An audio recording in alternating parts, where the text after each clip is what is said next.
PNB podcast back on the air. We took a week or so off, get some new equipment up and ready, get some content ready for you guys that you might find valuable.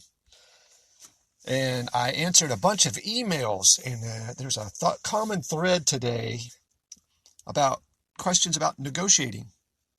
So today we're going to talk about common pitfalls and misunderstandings about negotiation.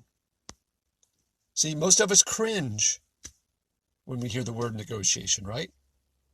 That might be because we have a misconception about what a true negotiation is, or it might be because we've made mistakes in the past with negotiations that cost us money or time or a deal. Whatever the reason, there are things that you can plan and watch for to avoid the common pitfalls of negotiation. So first, what is negotiation?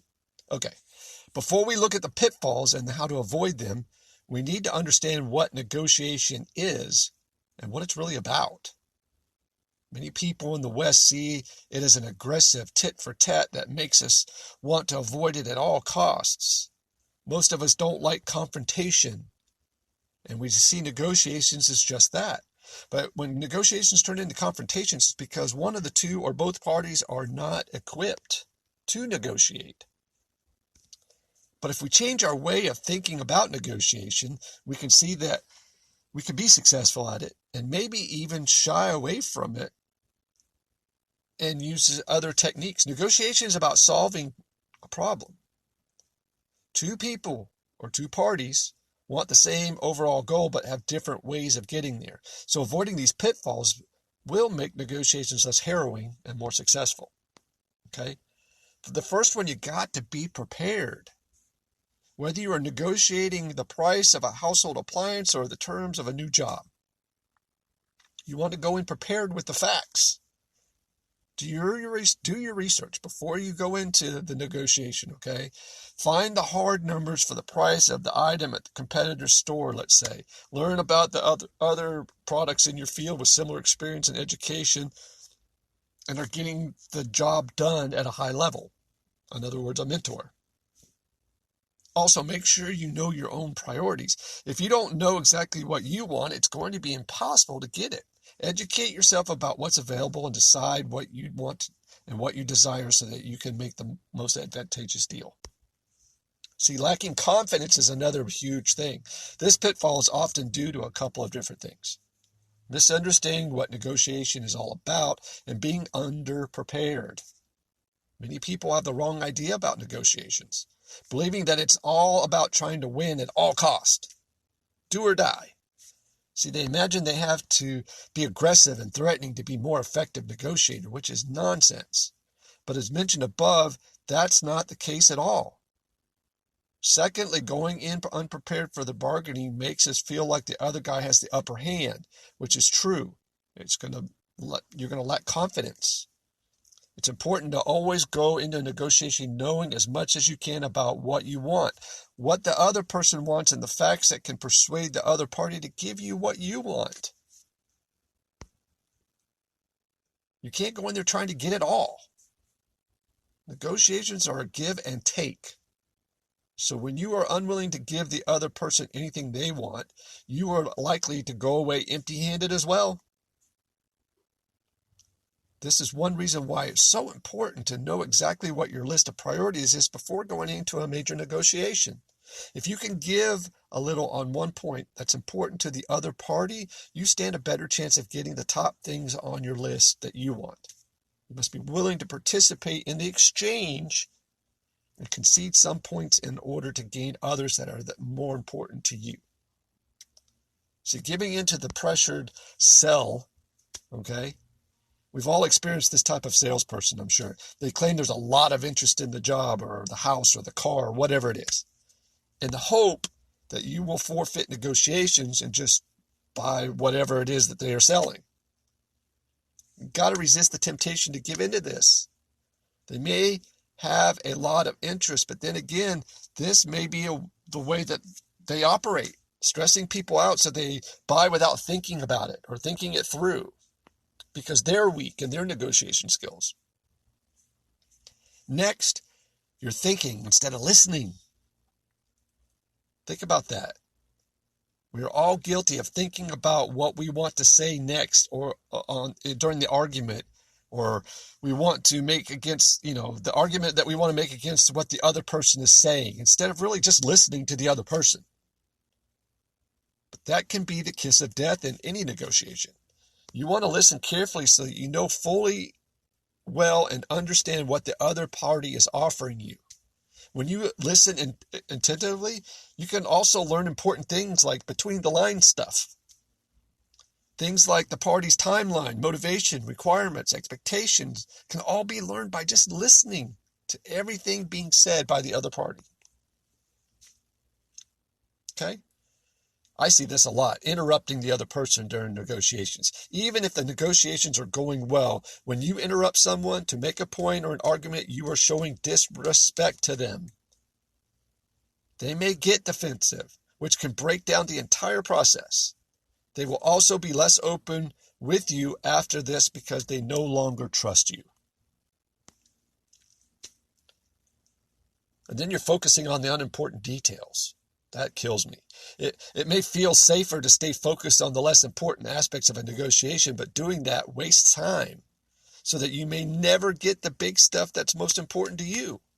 Once the highest priority items are on the table, the smaller ones will naturally come to the surface.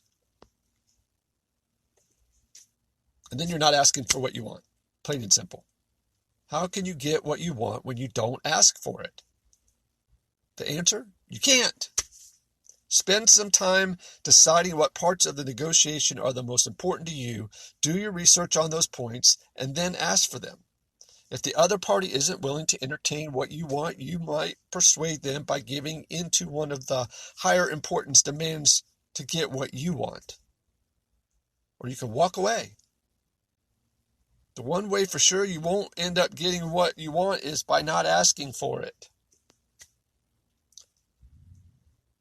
Stop talking too much. Westerners don't like silence. We find it uncomfortable, so we try to fill it by talking. But negotiation, silence is the golden ticket. Say what you need or want and then keep your damn mouth shut. It may feel freaking super uncomfortable, but it gives the other side time to think it over. It also keeps you from giving away too much or starting back down another street and backing up on your requests.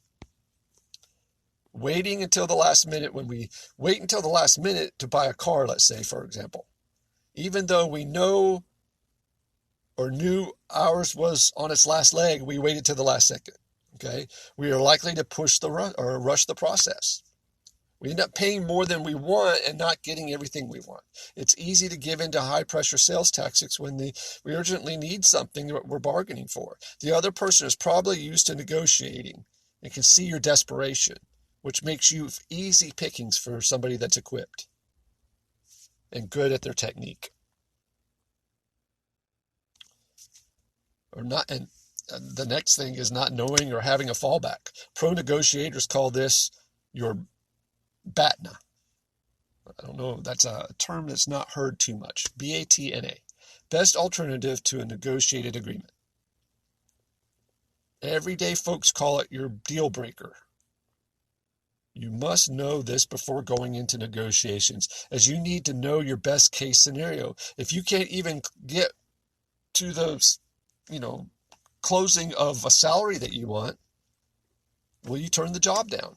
Or are you willing to take whatever it is that they offer? If they throw in, or an extra 2 weeks of vacation or something, right? If your cell phone providers won't offer you the deal you want, are you willing to switch providers?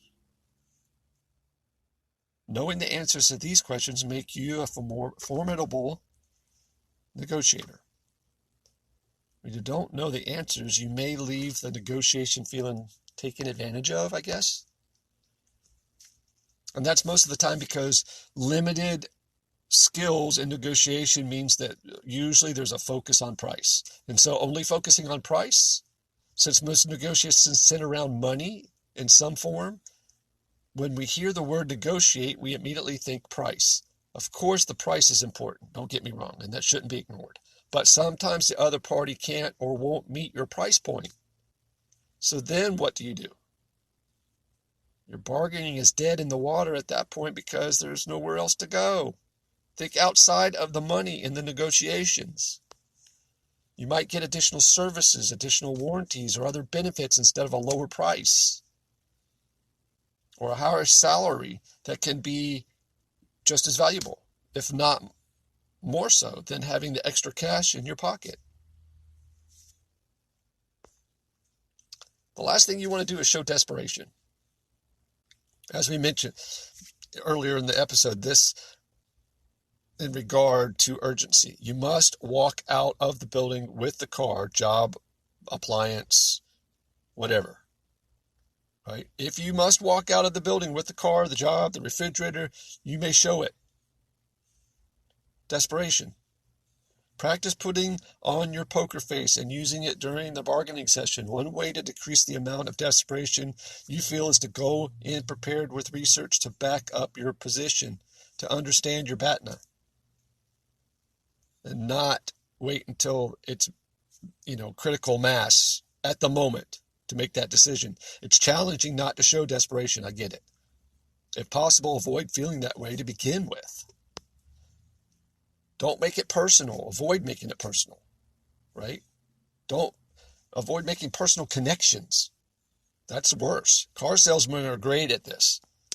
You knew we had to mention them by name eventually. I was there 23 years. They ask questions about your family, your pet, your hobbies, just to be able to find something that they have in common with you. Studies show that when a person feels a connection with the other person on the other side of the bargaining table, they are less aggressive in their demands and demeanor. Those car salesmen don't want you to haggle with them, so they get cozy up. You can do this as well.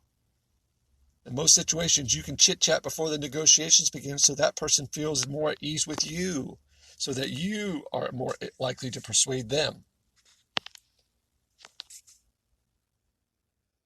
Right? The other guy doesn't want to know your whole life story, I promise. And you don't need to tell them. Right? You don't need to tell them your life story to make a human connection between the two of you.